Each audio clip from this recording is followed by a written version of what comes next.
Welcome! Altitude welcomes you to the first hangout of our new webinar series, Innovation by Design. And we're starting with the hangout today, Selling Innovation and Design Thinking Internally. Before we go ahead and get started and I introduce the panelists, I would like to give you a little bit of housekeeping. So today we're going to have about a 45-minute format with the panelists, asking questions, and then we'll take about 15 minutes and ask your questions. So be sure to look at the questions and topics area in your dashboard, and you will be able to submit your questions or vote on any questions that you already see in there that you want to make sure we ask. We'll try to get to all questions, but at the very least, we'll get to the ones with the most votes. Also, there's polls, so you can see the polls. We would love it if you would answer the polls. There's only 2, and those help us really define and tailor our answers to better who is on the call today or the hangout. And we're also manning Twitter. So at altitude_inc, hashtag innovation by design, hashtag design thinking. We'd love to hear from you. And if there's anyone that has any big questions or you just want to chat amongst yourselves on all the great content you're hearing from our panelists today, join the chat. And one other question that comes up often is, will you get a link to the record? Yes, you will have it by Monday. What we'll do is we will send you an email with a link to today's record and also a link if you'd like to register for the December Hangout, which will talk about how people are thinking, design, thinking, and innovation are evolving in 2017. So with that, our new Innovation by Design Hangout series is designed as a forum for innovation and design thinking leaders to share what is working for them, as well as the tips that make others more successful. So we hope you will find this very valuable over the next hour, and we do welcome any feedback. Now, getting to our panel, because I know you want to hear more from them than from me. As you know, it can be tough for innovation and design thinking to go in and be accepted and to be understood more internally. So I'm very excited to have our innovation experts from GE and LPL Financial join us today to share their expert insights on these topics to help you effectively sell innovation and design thinking inside your companies. So let me start by introducing the panelists. First, we have Anne-Marie Dumas. You can wave, Anne-Marie, so they know. The hand wave. And she's the Open Innovation Leader and Global Strategist at GE. She has a very long track record of creating and launching many new products and services. Her current role at GE is working on the Genius Link team, whereby they're launching a new innovation organizational model to ensure all employees have access to the ability to innovate around customer problems. Prior to this role, she ran innovation and product development at Nielsen. I think many people know Nielsen. She's also certified as a GE FastWorks coach, which she'll share more about during this hangout because it's very pertinent. And we also have Aisha Tatiano. She is the VP of Innovation and Design Thinking at LPL Financial. Welcome, welcome, Aisha. And LPL Financial is the nation's largest independent broker-dealer. Aisha is responsible for adoption of design thinking principles across the enterprise on major projects and initiatives. So welcome to our panelists. And I am Gretchen Hoffman, Vice President of Marketing at Altitude. Altitude is a design thinking and innovation consulting firm. My role today is the moderator of these 2 expert panelists. So with that, let's go ahead and get started. As a way to help you get to know the panelists, I'll start with a story, a question to ask a story. So Anne-Marie, can you share a story about what you're most proud of on our hangout topic, selling innovation and design thinking internally, and why? Yeah, and I appreciate the question. I've been thinking about this question all morning driving into Boston. And I keep changing my mind because there's so many stories to share. I know Aisha, and there's a ton of us out there who have a ton of very inspirational small stories to share. But this story, I figured I'd share this story because it took years to drive this kind of change. And it was at the Nielsen Company. Many years ago, the idea of being, and we were a market research company, are a market research company, the idea of being able to tap into the global brain power of the entire world if you had a problem it may sound obvious, it may sound very obvious to us, especially today, but the power to do that, what technology has provided us to do, we started on this road some 10 plus years ago, and it took many years for us to break that barrier down more mentally than technology. Technology was far in front of us, of being able to say to the different groups within the company that it's okay to ask outside. It's okay. You don't have to know all the answers. And so I think I'm most proud of that story because it took a number of years to finally penetrate and get folks to adopt even just that willingness to say, I don't have to know all the answers, but I'm willing to open up the door and listen to others, pivot, change, adopt, and make adjustments and iterate very quickly. And so I think I'm most proud of that. I will say a funny side note to that the CIO at the time later said to me, "This is fabulous, Anne-Marie. Where has this been? You know, why didn't you share this sooner?" And I would just say to all of you out there that keep up the passion, keep up the enthusiasm, keep up the dedication, because what we believe, a lot of us who've been at this a long time, what we believe, what we understand isn't necessarily easily translatable, is translatable, but you have to sometimes put yourself in other folks' shoes, think about where they're coming from, if it is their domain expertise, if they feel like something's being taken away from them, to be cognizant of that and very, very open to that. And empathetic, which is at the heart of what we're talking about, right? And I think you'll go a long, long way. And don't lose the faith. You can do it. That took about 5 years. We finally crossed that bridge, and now it's a runaway train, I'm happy to say. But it does. It takes patience, time, and also on behalf of us, folks like myself and Aisha, empathy, and really listening to people, understanding their issues as well, and pivoting from there. Great, very much so. Aisha, what could you add to that, and what story would you love to share?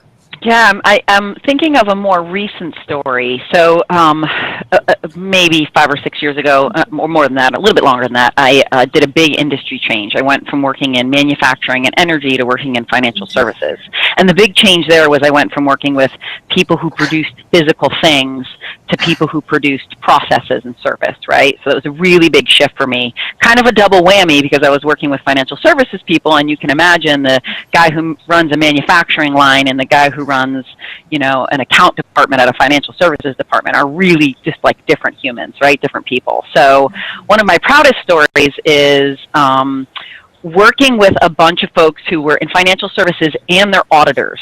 So like they're like the double up, right? Like they're in the industry that's, you know, a little bit engineering focused, and then they're the people who actually check people's good work. So they were having a really, really hard time getting good satisfaction ratings from their customers after they audited them. Like, surprise, surprise. And for years they had kind of had this talk track that said, well, it's audit. Like, even if it's done really well, it's an audit. It's not going to feel very nice. And so bringing those folks through the process of using service design thinking tools to really rethink the ideas around what is the core of what you do and why you do it, and having them realign their services in not big ways, and often just like really, really subtle ways, was really satisfying. They had to take a big leap of faith, and after about a year, for about 6 months, it was a total leap of faith. They weren't really seeing anything move. They were doing stuff that was really uncomfortable, but they were sticking with it. They started changing their language and using terms that were, you know, things like, oh, have you, you know, what is the empathetic point of view there, and tell me how that feels to the customer. To see them kind of shadowing the language was awesome, but after about a year, we're using NPS to measure results here. They remeasured their NPS, and they went from a 7.5 to a 9.5 out of 10. So that was a giant leap to see those folks make, and it was super satisfying to have the folks, you know, at the beginning of the process, basically skeptical. Like, they let us come in and play because they were like, listen, we don't think this can move.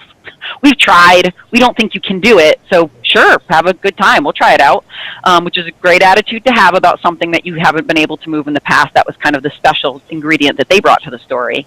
But very satisfying a year later. In fact, I feel almost a little smug about it now. Very satisfying a year later to say, even an audit can use something like design thinking to substantially change the way it feels. I truly believe there is not a type of process or a type of product or a type of service that this works better with or best with, right? I hear that often, like, oh, service design thinking is for stuff. It's for designing stuff.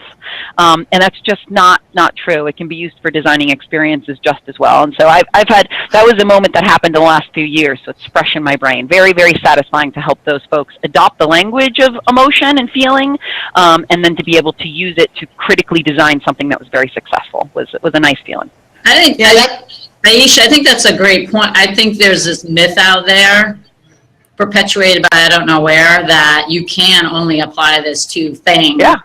And it's absolutely not true. And so it can be done, and it can be done throughout a company. You know, that you had mentioned I got certified as a FastWorks coach, Gretchen, and that is what FastWorks is about at GE, is about putting agility and the ability to empathize and pivot very quickly.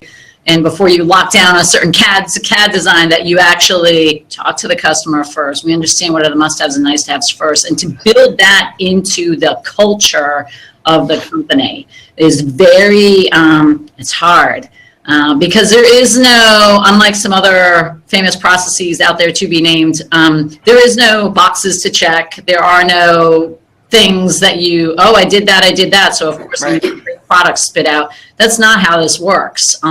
And it's a very uncomfortable process. I'm sure you agree, Aisha. A lot of folks, and when we actually we do FastWorks training, we say to folks, you're going to feel really uncomfortable, and that's good.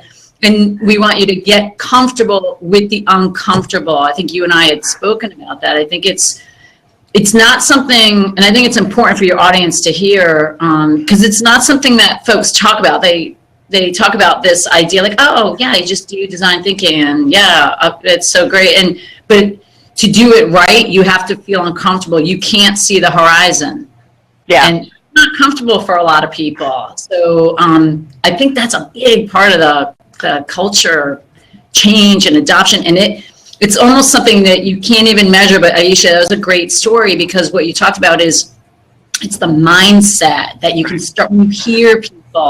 It's so, unfortunately, a lot of the executives want to see the metrics and the numbers, but I can tell myself as well at GE, when you do talk to folks, it's, well, wait, before even numbers are talked about, it's what's the voice of the customer first? It's that. And so you can tell it's starting to get in the mindset, which is, it's really great. It's really great. Yeah. And I know you have questions in order, Gretchen, but I want to latch on to something that Ann was saying. A good sturdy tip for people who are just starting this, for practitioners. First, you have to get square with the fact that this really great process that you probably love and adore, that's why you're doing this, because it's really cool and you want to learn it, is way more uncomfortable for other people than it probably is for you, as someone who's adopting this as something that they want to go explore and go do. And in general, design thinking is going to freak people out. Like, that's the best way I can describe it. It's going to make them very uncomfortable, no matter how dexterous a thinker they are. Even the people who are really dexterous thinkers are not used to having a methodology around that dexterity. So even if they can think like this naturally, the fact that you're going to push them into a process is going to make them a little bit uncomfortable. So net, just imagine this is going to freak everyone out. So as a practitioner, you have got to be cool with, like, this thing I'm doing, I'm going to have to always, forever, not for a little while, for the whole time, I'm going to have to evangelize, encourage, inspire. I'm going to have to convince them this is good all the way through to the end. It's not going to be they get the end result that they have lived with and are kind of iterating with, that they're going to really understand the power of the process. So you are going to have to really push through this process. And I find the best tip I can give you is the simple language around, I call it being like the Nostradamus of emotion. When you get in front of a room or in with a group of people and you say specifically, this is going to make you uncomfortable. You're not going to like this. This is going to make you a little antsy. You're not going to be able to see where this is going, and it's going to just perplex you. That's okay. I got you. I understand. I'm going to help you through it. That sentence, again and again and again and again and again, is going to be the thing you're going to have to hang on to in this whole entire process. And I think I did not know that at first, so I was getting really upset with people when they couldn't see the beauty of this process and how important it was, right? So now I really kind of tether around this language that is about making sure people know I liken it to a board game. It's like the first time you play a board game, you do not know the rules, you're super uncomfortable, you're checking the rule book, you're looking at other people to say, are we doing this right? The second time you play the board game, a little bit better. Shoot, by the fourth time, you're cheating, right? So that first time as a facilitator, you got to keep them through learning how to play the game. Aisha, it never goes away, though, either, though. I don't think so, yeah. You never can see the horizon. So depending on whatever the problem statement is, you never, the heart of this is not to commit to even knowing the horizon. So it is, like, no, sir, not like going out into the ocean and brazenly and not seeing for every project that you work on. But I think it's that, I love that example, your quote, because it's giving them that support that that's okay to feel uncomfortable, and you'll get through it. And then you know to expect it and you go through it. Sorry, Gretchen, we've taken you totally off your questioning. Hey, at the beginning I said this is an engaging panel, so it's perfect. I just have a couple comments to make on it. What I do think is really important that you're saying is it's not always about really hard selling them, even though we named this panel, selling. I think it really is more like you're saying is you're trying to convince them, but you're also having to earn their trust, right? And let them feel you have empathy, because they're going to have to take some risk, right? And I think that can be a tough balance. And I think practitioners in our position, the first thing you can do is take your own medicine. Take your own medicine. Don't go out into the world saying, I'm going to convince you design thinking is amazing, because you're doing exactly what you're asking other people not to do. Start with, who is this person? Why are they coming to us? Why would they possibly need us? What could their possible perspective on design thinking be? Use the same tools you're going to advocate for them to use when you're thinking about how to approach them and how to make a pitch to them. Because, otherwise can you really ask people to change when you aren't really willing to do that? And quite frankly, you'll be way better at it if you put yourself through the process, because you'll have a deep sense of empathy of the discomfort you're going to ask your participants to go through. So if you use it, you will start to learn the tricks, the hacks that you can just share with people and let them know that, hey, I get the process, and look at this is how you can practically in real life use it. The best way to learn that is to just use it yourself. And if you're starting a design thinking shop, well, then your first natural challenge is, why would anyone care about design thinking? Why would anyone want to change it the way they were working today? If you start there, you'll give yourself the first lesson in what this all feels like and how you're going to have to walk people through the discomfort. Yeah, no, great point. Selling is, authenticity is apparent. And so I agree wholeheartely, Aisha. And I think, yes, proving outcomes and all of that, and also showing metrics, but also this famous book out there that talks about you have to win their mind over as well as their brain, not just winning them over with metrics. Well, look, that company did it, and look what they did. It is about winning their heart and mind ultimately. And part of that heart piece has to do with how you present yourself and how you display empathy. And by the time a practitioner has come along, by the time someone's asking a person to go do design thinking, they don't need proof anymore. Proof has gotten you as far as proof is going to get you. Now they need inspiration, right? So that's what they don't know it yet, but that's what they've got you for. They've got you because they've decided to do this and they don't know how to move forward, and they need somebody to help bring them forward. That is not hey guys, look at how much sense this makes, right? Like that's not what that process is. This is now, hey guys, how can I encourage you or motivate you to go through this really uncomfortable process? It's definitely a shift, and you will find, I see lots of people throw out a lot of statistics that are great statistics. Unfortunately, they fall a little bit on deaf ears, because it's not what we're doing at that moment. At that moment, we're trying to inspire people to get uncomfortable, which is, good times. Yeah. So as you're talking about the they, Aisha, talk a little bit about who are you actually going to try to convince, and who do you have to involve and possibly convert? This is where, if what I'm about to say sounds crazy, I'll recommend to folks to go do a little bit of research on how anthropology works, because this is where skills as an anthropologist really come into play, right? So if that's a totally new world to you, the basics of understanding whenever you get into a new ecosystem, a new company or a new department, a new business unit, understanding how to look for how decisions are made in that group. Because what you need first is the decision makers. Now, sometimes that's the head of a group. Sometimes it's the funniest person in the group. Sometimes it's the person who's been there the longest. sometimes it's a little bit of 3 people that you have to go find and get together. Point being is you need to find the people. So I just told you a moment ago that this is about inspiration. Inspiration needs a megaphone. It needs other people to be on board with you to get that to happen. Those people can't be arbitrary people. That's a good place to start if you've got no other place to start. But more importantly, you want the decision makers in a group. So when you're given a challenge, your first thing is scoping the group. Who in that group who touches this? Who's in our ecosystem? And then you have to identify the leaders, the decision makers in that ecosystem, and that may or may not be the people who are in the management positions. You're going to have to be a little aware here. I do it personally by talking to people. So when people ask me to be involved in a project or engagement or a problem to solve, my standard MO is I spend usually about a week interviewing people, talking to people, getting to know that ecosystem. It lets me know a little bit more about the problem, and it lets me find the people I'm going to have to sell, because they're going to have to know a whole bunch of stuff before we start this process so that they can be prepared to bring people through it as well as going through it for the first time. Which makes, yeah, I mean, it definitely makes sense. I don't know, Anne Marie, if there's anything else you want to add in terms of who you're looking at or not. You mean from a target, who we target? Yeah. Yeah, we target, as Aisha mentioned, it's a little bit different at GE because I think we're, at least here, and I've worked with many companies, but here, the idea of design thinking every day, every way is infiltrating, very much so. And so so I don't have to convince we're not, and like other companies I've worked with or for, there's not a convincing, it's more about this passion side and inspiring them,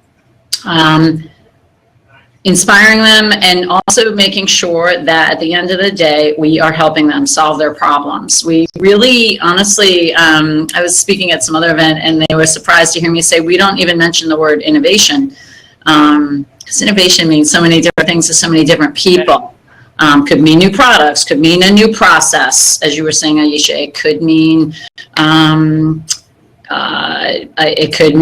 it could mean a new way that we set up a new way to measure our risk in the field. It could be a number of things, and I think that is a very healthy way to define innovation. I know a lot of companies throw out the word innovation around there, don't necessarily define what that is exactly, and let the employees figure it out. And that's not good.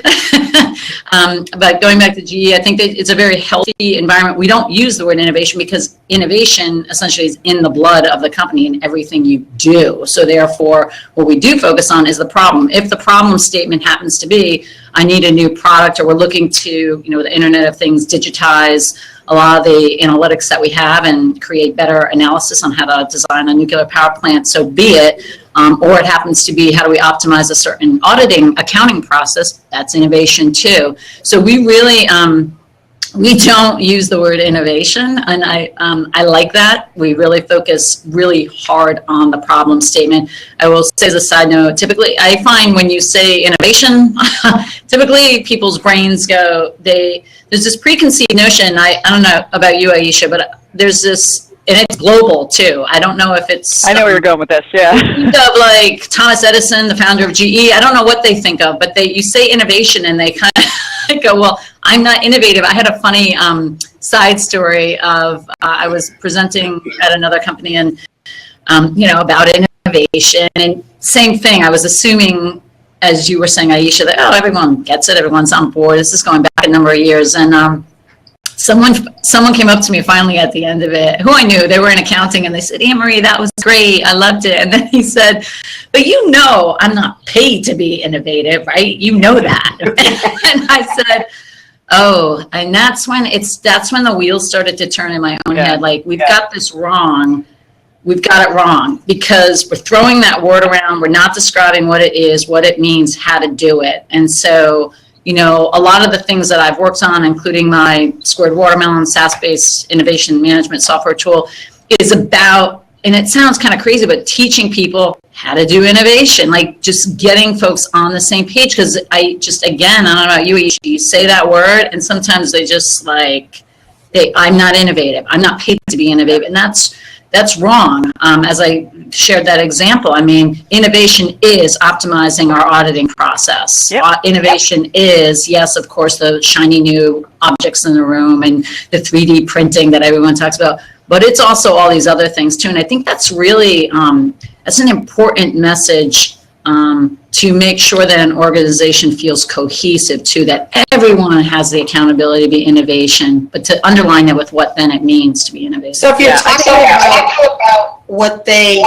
are doing, right, you're making lists, how would you then take that to how are people recognizing successes for, I'll call it innovation or design thinking? Because you gave just a laundry list, right? And Maria, some things that you're defining as that. How does GE help people know what is success? So it starts with defining a very clear problem statement, not easy to do. I think Einstein's famous in saying if he had 20 days to solve a problem, he would spend 19 of those days actually defining the problem first before tackling solutioning around how to solve it.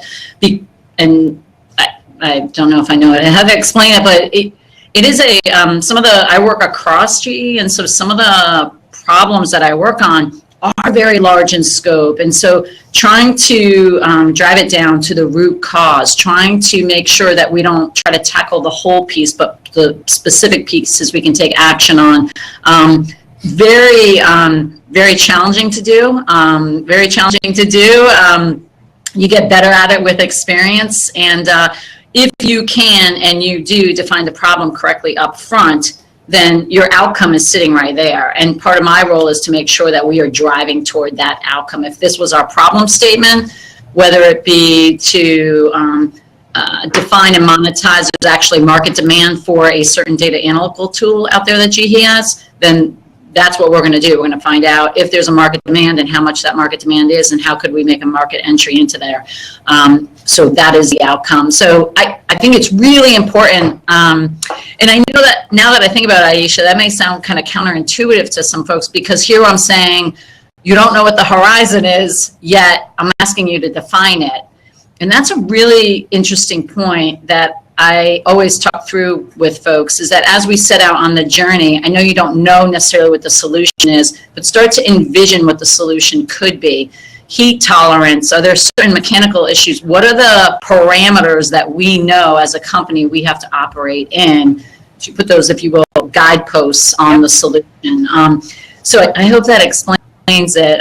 Try to define what is the horizon or the outcome going to look like. Not to say we won't pivot from there, but you do have to define that up front. It cannot be completely undefinable. Otherwise, I think, which is what you were getting at, Gretchen, you never get there.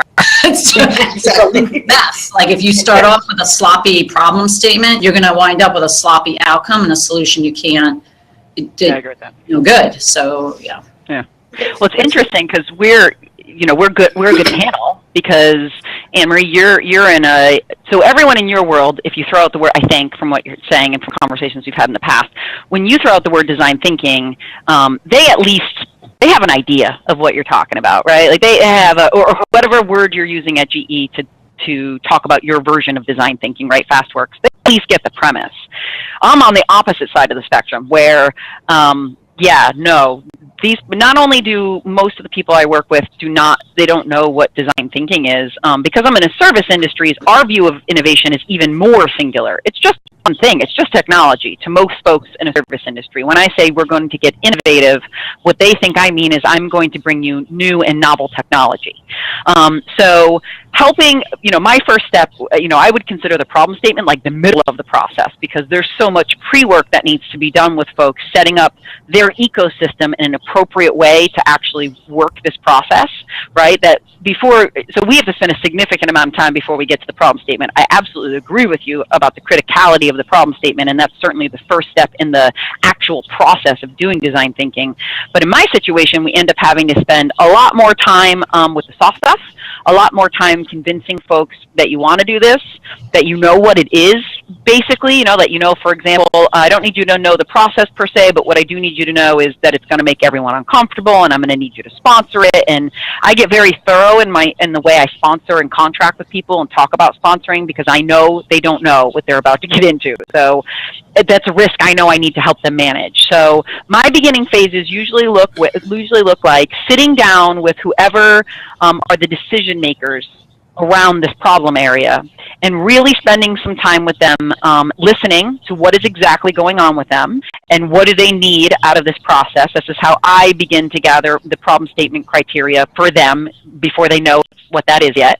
And then I also spend a lot of time listening and talking to them about, where in their ecosystem do they think they're going to have people who are going to have a problem being uncomfortable for a long time?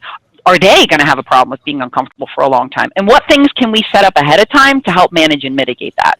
That singular problem, everyone's going to be uncomfortable through this whole entire process. And for example, manager, I need you to not kibosh it if 3 weeks into it, somebody's quite frankly whining a little bit because this doesn't feel nice. What I prefer is that you come get me and we work through with the person together, right? So I give them, this is what I think is going to happen. This is what I would like you to do. We kind of create a social contract between me as the person who's going to help them with the processes and them as the person who's going to go through the process around what types of things I know are coming down the pike and how we negotiate a response ahead of time. And that gives those folks some guiding behavior as they get into these situations that they don't know they're going to be in yet, but I certainly do as someone who's gone through the process a few times, right? Giving them everything they need ahead of time to manage those road bumps and the resistance those road bumps are going to create before the process even starts. I have found that particularly in environments where this is totally net new, that is a critical part of the process. And personally, for me, for the way I run I will fail if I don't do that. So we don't get anywhere until I feel like a leader or whomever is working, it doesn't have to be me, another consultant is working with a leader, and they feel like the leader is really prepared for what they're about to go through.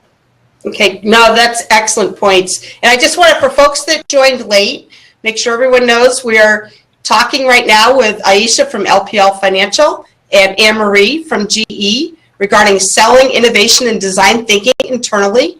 We are on Twitter at altitude_inc if you'd like to engage in the conversation, hashtag innovation by design, hashtag design thinking. And if you have questions, be sure to look at the questions and topics area on your dashboard and submit any questions or vote for the ones that are there. All right, and we'll be doing the panel for about 15 more minutes, and then we'll move to your questions. All right, Aisha, I love some of the dialogue you're giving, so I just want to ask, talk about some of the barriers that you encounter, and really what are the must-haves to overcome these barriers? Yeah, the two big ones I get in my current environment, and I would say in financial services, right? So with folks who are doing what I would call service design thinking.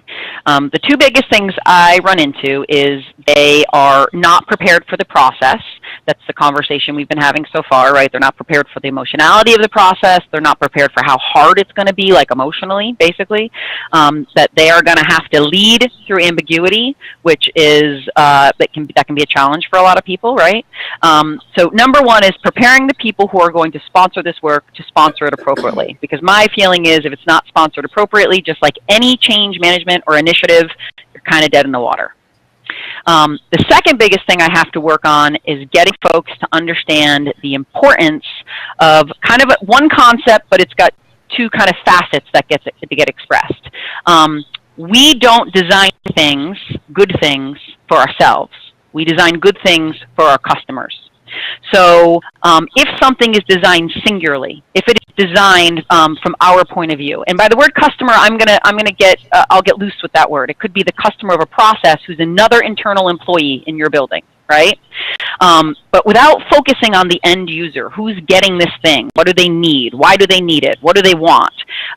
Making folks understand that that is the only point of view that is efficient enough to use to create something great. And getting them to really understand, and that the pathway to that is empathy, right? That's the actual physical device you're going to use to kind of understand this end user or customer. And by very proxy, if you haven't been using empathy in the past, you probably don't know your customer that well. You probably don't. Getting people to realize that empathy is a critical tool, and that if they haven't been using empathy tools specifically in the past, there's a very good chance that they do not know their customer very well. And so therefore, all of the good ideas they have are probably good for them, but probably not great for the end user or the customer, those are the two biggest barriers that we have to get over. Because if you have weak sponsorship, the process won't live. It's hard, it's tough, and it's emotionally confusing. And without good preparation to run the process, right, plan to do the plan, you're going to have a hard time.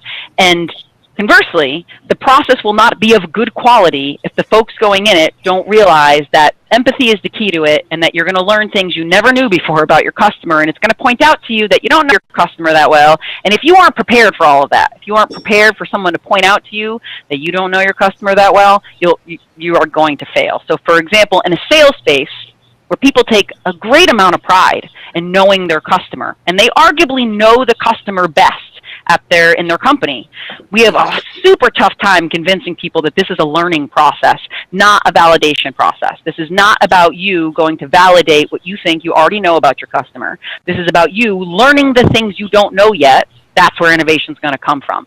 No innovation is going to come from stuff you already know. Innovation is only going to come from stuff you don't know already. So if you don't go into that process with like the appropriate mindset, basically discovery, the process is for naught. So getting those two things lined up, sponsorship, making sure that at least the sponsors know that this is a process of discovery. Those are the two critical fertile ground things you need to do to make sure that you can actually run the process as it was designed. Which is a great point, because it's interesting. I've been at Altitude about 6 months, and hearing some of the stories. For example, we work with Thermo Scientific, and our folks here actually get in the hazmat suits and try to figure out with some of the products that we're developing, can you use them with look at your fingers and the big gloves and things like that, and really making sure that they're putting themselves into the minds of those users, right? The consumers. And, for me, and I don't mean this as a pitch at Altitude, but it was, really amazing to see the level that you go to really be able to experience what that user is experiencing, to really uncover, opportunities no one else has really ever thought of. I think that's the real reason you might bring in design firms, quite frankly, like Altitude. This is what Altitude brings to the table. Altitude knows they don't know. That they know they don't know. So when they come into the design process as a third party, and by the way, I think internal consultants I feel this is one of the things that we bring to LPL, is when I go and work in a process, I know I don't know anything about that process. So quite frankly, my brain is kind of ripe for finding things that other people aren't seeing. The biggest problem you're going to have with the folks that you might bring through this process is they know their processes and their products pretty well. And so you're going to have a hard time convincing them that they might not know this facet of the thing they work in every day. So if that's something your company can't get over, quite frankly, if they're having a hard time seeing outside of their box, understanding that they have an ingrained perspective, I think that's when I start recommending to the companies I work with, you might need someone else to come in and be that third party, because that's what they can bring to the table. Yeah, it's interesting because, you mentioned that. I really do think it's important that, people are willing to take risk. But again, as we said earlier, they have to trust you, right? And feel you have the empathy. So what are some of the things you say that resonate most to have them really feel you have that empathy? And then also related to that is, who are you seeking to be the big evangelists, right? Because you must have some specific hot buttons you're trying to sell those folks on. Aisha, you've been talking, so I'll give you a break. I think you asked a lot of questions there, Gretchen. I think you asked how you ingrain yourself, and I think active listening skills, the ability to hear the problem and dissect and really get at the root cause. And in doing so and demonstrating very active listening skills, you will build trust. I work across the GE landscape, and so I have to actually do that quite a bit over the phone. So that requires me, so I'm not in person, I'm not necessarily even on video, but what it requires is for me to demonstrate, not only on that phone call, very thorough listening skills, but also follow through, follow up, and making sure I'm helping them through that process. And again, tying back to the outcome piece of this and making sure that we're tying it back to that. And who owns the problem? I think you asked that question too, in terms of who do you target, who ultimately owns the problem, and make sure that whoever we're talking to immediately, that ultimately whoever owns the problem also is kept in the loop and is part of the process and considered a stakeholder. I think the point about not necessarily knowing all the ins and outs, Aisha, is a good point. And I have seen folks try to game the system and try to, for whatever reason, they could try to convince themselves and others that they were right. And so going out and doing some of this research, they may use some of those tactics. But in the end, that's not really answering the objectives and questions we're having. So I think it's a valid point that you have to watch out for. And I think it's human nature too. But again, it goes back to the process of design thinking. Let go to get more. If you hold on so tightly to everything, you can't possibly grow or learn. So I think it's very much a journey, and it's a human habit that you have to be very conscious of, that you let go to get more, and have faith. And I think that's part of our role. I think you were using that Nostradamus example, but part of our role is to help them keep the faith in that sense, because again, it's a lot of unknown, and this is what I've always known, and this is what I know to be true. The customer always likes blue. They always like blue, always have liked blue, and just are so firm in that belief and understanding, not willing to see beyond that. That is a very human-like thing, but something that you really do have to let go to really get the most out of what we're talking about. Yep. Yeah, I mean, it's interesting because, we've talked about it's important to grow the culture of innovation, but also to help instill the culture of innovation, right? And I don't know if you have any more comments, Aisha, you want to add to that, but I think the instilling a culture of innovation is definitely a lot of what you've discussed, and is really the difference of what we're trying to get to here. Yeah, I'll give a tip. How about that? Sure. For those who are, in similar situations similar to me, as in you're starting this in a company for the first time, they don't have a big language or lexicon around this, and you are starting from scratch. My go-to, first thing that I do is I teach people how to use empathy maps. If you don't know what an empathy map is, Google it. There's a ton of there's many versions out there. They're all pretty good. You can see it on YouTube how to use it in a 3-minute video. It's a totally appropriate way to learn how to use it because it's that easy of a tool. And I think, so I would recommend to you as a practitioner, those folks watching, if you don't use one, go get one and start using one. The first thing you can do is the next time you're going to sell to somebody, use an empathy map to create your pitch. It's as simple as that. It will work because it's super empathetically driven. You will get practice in using that tool, and you will begin to understand how that tool can be used to give people a how to empathy. Everyone agrees empathy is good. If you ask someone, oh, you should be empathetic, they're all going to go, yeah, because it sounds kind of like you should be nice, or you should be kind, or you should be good, right? It's a very virtuous type of statement. But no one's really processing no, I don't mean like that. I mean you should use empathy as a part of your problem-solving faculty and toolbox so that you can make sure a problem is framed correctly before you solve it. I can tell people that, but doing it and learning it is how you really figure that out. So you've got to learn how to use an empathy tool, and if you don't find an empathy map you like. I'm not advocating any particular one. There's many versions out there. They're basically all the same. But this idea that you practice using empathy first and then teach people to use that tool. That one simple thing is a great first step. Yeah, I mean, that's something you can apply every day in your life, too. This is not something that you have to wait till you go into the office to do. This is something that you can apply day in and day out in your life. So before you rush to judgment or pass judgment or any kind of situation you're in, stop and think and put yourself in that other person's shoes. And maybe you don't understand even what those shoes are, but I think it's something you can practice all the time. Yeah, Aisha, I'm just curious, since I know you go and you talk about innovation as well as design thinking. Some people look at design thinking possibly as a subset of innovation. How are you separating those out? And is your approach different when you're going and talking about innovation relative to design thinking? So I think of design thinking as a tool for innovation. I personally, this is Aisha's personal philosophy. And yes, I did just use my name in the third person. My personal philosophy in this is that I don't use the word innovation. I use the word innovative. And innovative is a qualitative descriptor of something. So what I can tell you is that when you use design thinking to the end user, your solution will feel very innovative. Because it's going to feel different, and it's going to feel focused and dialed in and practiced and on purpose and well-designed. It's going to seem predictive. It's going to seem almost we'll use the word, this is where it comes from. It seems intuitive because it is focused, the solution is focused on the right person. It's focused on the end user, not how easy it is to process something, not how much money it makes somebody. Very simply, it's focused on what it feels like to use this thing.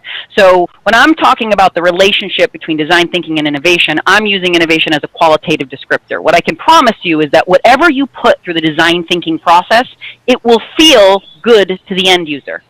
Easy, perhaps, sexy, perhaps, cool, but at the end of the day, they'll leave with the feeling that it's super dialed in and specific to them. And in America, because of consumer electronics, that's how we define the word innovation. So I think if you begin to nuance the way you're using that language, innovation is not some abstract thing people go do. Innovative is a term we use to describe how we work together. And if we work well together and succinctly together and focused on the right thing, all of the things we do will feel innovative, right? Like I think if you can kind of tease that out, that's not this thing that you're going to go do, that this process isn't innovation, that the output is the descriptor of it is innovation, that puts people in the right mindset to approach the process appropriately and productively. No, I think that's a good point, that it's really the descriptor. And just to let folks know listening in, we said we'd answer your questions. We're just going to have one wrap-up question, then we'll jump to the questions you have posed to us. All right? So just one thing that I just wanted to make sure that everybody is hearing loud and clear through this. Empathy is key. I think we all know that. The folks that are trying to sell innovation and design thinking internally need to be able to build that trust, right? And frankly, they're asking people to take a risk. So setting that up front and letting people know that this is going to be uncomfortable, I think is important. You know, being honest, and that helps them build that trust, and making sure you know who your evangelists are that you may be able to win over internally, and setting the right expectations. And I loved, Aisha, what you said in the beginning in terms of, you know, this is about the experiences, right? It's really important that we're looking at experiences as well as what we're doing to build the right products and services. So, you know, with that, what I'd love to do is see if each of you could maybe share, and as a wrap-up question before we get to the registrants' questions, is what are the top 2 tips, just succinctly, top 2 tips that you've found have made you more successful selling innovation and design thinking internally? And Anne-Marie, why don't I jump to you first, even though I recognize you said innovation is not a word you're using now, but you can adjust your answer. That's tip number 1. That's tip number 1. And then tip number 2, and I am looking at the question. Somebody asked a fail story. Do you have any fail stories that make it? And because this is my tip number 2, is especially if you're trying to launch an innovation program, the Chief Innovation Officer, those kinds of titles are hard. I agree. I didn't, well, because what happened, it's opposite of what we were talking about. To me, innovation should be in the lifeblood of a company, or else it's one person is not the be-all, the end-all of innovation, period, stop the sentence. However, that title insinuates, signals, flags, whatever you want to say, to the rest of the organization, oh, we don't have to innovate, I'm in accounting, you're the innovator. Not true. And I didn't realize that until, I won't give the specific circumstance, but I finally realized that I was in a room with a bunch of engineers, and they, this is going back some years, and I finally picked up the clue phone, as I say, and then I figured out that I was giving all the brain reasons as to why we should do this and we should do this, and I still was like, why isn't it resonating? And I finally figured out it was because the thought was that I was taking something away from them, that I was going to be the be-all, the end-all of innovation, when really they are the ones who are innovators. So I came right out with it and said, by the way, I'm here to help facilitate innovation. My role is not to be the person on the moon with the flag. I'm here sole and first and foremost to facilitate innovation. I think that is the number 1 word to use. If you go out there and claim to be the be-all, the end-all for innovation, you have lost the battle. You've lost the war, actually. Innovation, by its very nature, and what we've all talked about here, is not only empathy, it's collaboration. If you can't collaborate and communicate with other folks, you're dead in the water. And so if people think you're the be-all, end-all, guess what? They're going to politically and physically walk away from you and say, yeah, okay, have fun at that. So I kind of mixed a couple of things together in there, and I think I answered one of your most popular questions as well at the same time. That's perfect. Perfect. Aisha. What are your tips? I gave a few tips earlier, so I'll echo them, right? Start with empathy and prepare for the process. But I love Anne-Marie's point. I've seen this a few times, right? Like when people, so for those out there who are thinking about starting practices but haven't started practices yet, as in you're in a company and someone's come to you and said, can we do design thinking? And you're trying to figure out how to go do this. Ooh, what it is not is making someone individually, to Anne-Marie's point, responsible for innovation. That I would 100% agree that is dead in the water behavior. A chief innovation officer is something that iterates over time as your practice grows and matures, and you grow usually a program management office around handling the execution of innovation projects. Now you've got the type of scenario where you can say, we have a senior leader who's in charge of the execution part, like a PMO. But if you put that person in place and you don't have the program management office under them to deliver them, all that becomes is an immediate defensive position that every person with that title is going to have to take with everybody else. When you are starting, you are building a facilitative environment. A facilitated share service is how I like to explain it to people. That is, and unless Anne-Marie, you feel free to disagree with me, I have not seen another model that works for starting. Like once you get going, there's a bunch of different ways you could go, but for starting, this is a facilitated activity that is targeted at your senior leaders, right? This is kind of the stuff you got to think about. They've got to be willing to interact with this person in a way that those senior leaders know that, like, no, dude, you're doing the doing. I'm here to help you run the process. What I bring is the subject matter expertise of the process and what's going to happen via the process. But you guys man the process. You do all the innovation, and everything that comes out of it is yours.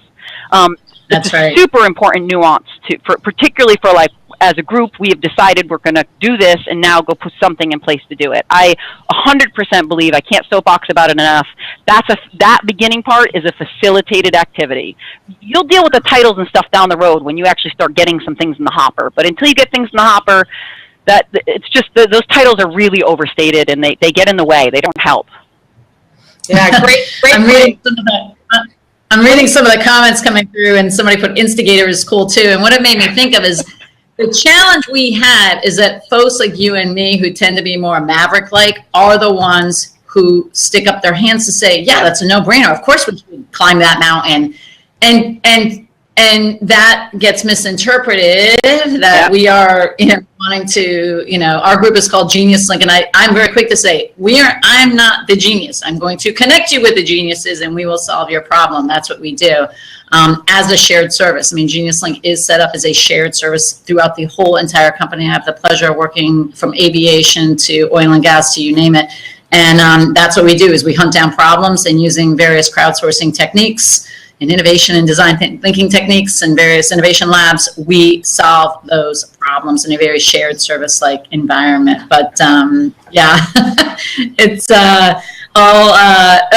hopefully your audience is getting a lot of good tips here, Gretchen. All right, well, I'm going to jump in because we have about 8 more minutes, and I had promised we'd get to the Q&A.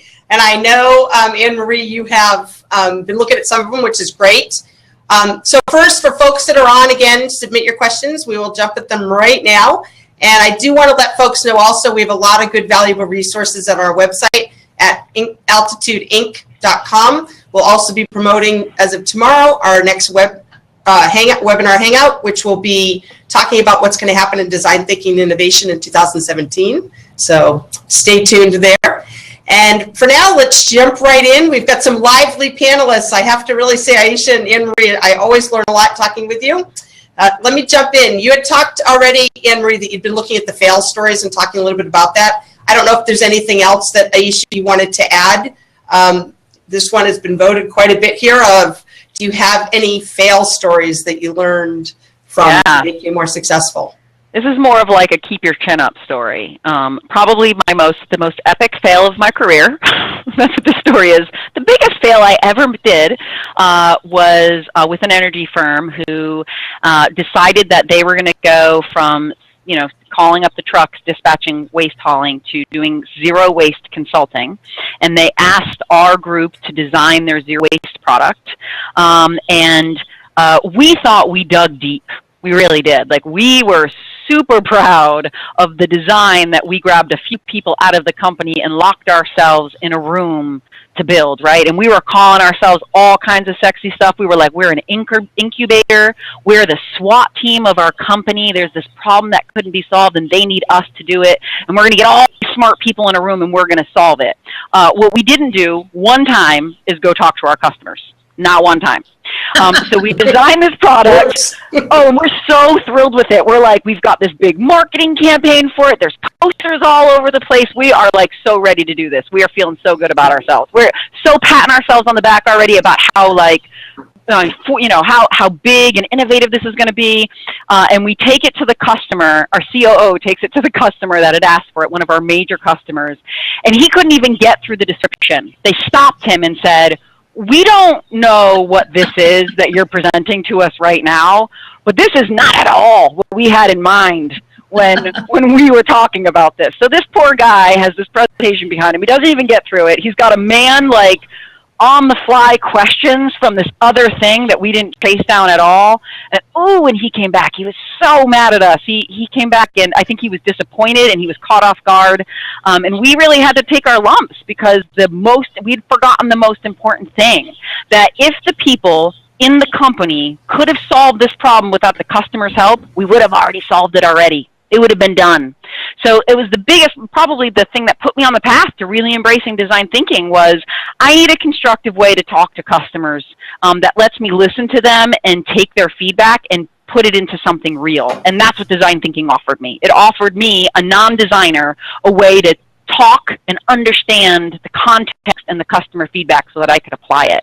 And it was the application of those principles after the epic fail that actually stood up the product to be something that was one of their domestic line leaders. At the end of the day, after a few years built with design thinking and then leaving them with the design thinking process to update and iterate the service, it became something special. But the first run at it, oof. It was bad. Doesn't sound like you actually ran out at that time. Yeah. It was a pretty big fail. To me, it's a no-brainer. Anytime I've launched product, you have a 80-20. You have enough of a sense of the value proposition, and then you go out to the marketplace, the people who are actually going to put the food on the table, the people who will put the cash on the table, the credit card, and ask them, what's the nice to have, what's the must have. It sounds so, on one hand, we're saying it's so scary, but when you start doing it, it's a no-brainer, and it's the most obvious thing you could possibly ever do. Like, why would you ask anybody else? And why would you ask? I mean, it's very obvious, and it's fantastic because once you actually even get that customer into the fold, they're your first charter member client. I remember one of the products I launched for Nielsen Sports Related. We got Home Depot, ESPN were one of the first clients. Very easy to get them on board, and at the end of it, they loved it, and it's just it's an actually. Obviously, it's a risk mitigated approach. So before you commit pen to paper and lock down all of the specs, you iterate, you pivot, you change, you have enough to know to have it down on paper, and then from there you pivot and tweak and must have, nice to have constantly to get it to where it is. Yeah, very much. Hey guys, there's a handful of more questions, so I want to at least get to a few more. So I'm going to ask if I could get one panelist to answer and maybe do it short, and then people can get a few more of their questions answered. So the other one is, to improve the probability of a yes, how do you assess executive receptiveness to an innovation initiative?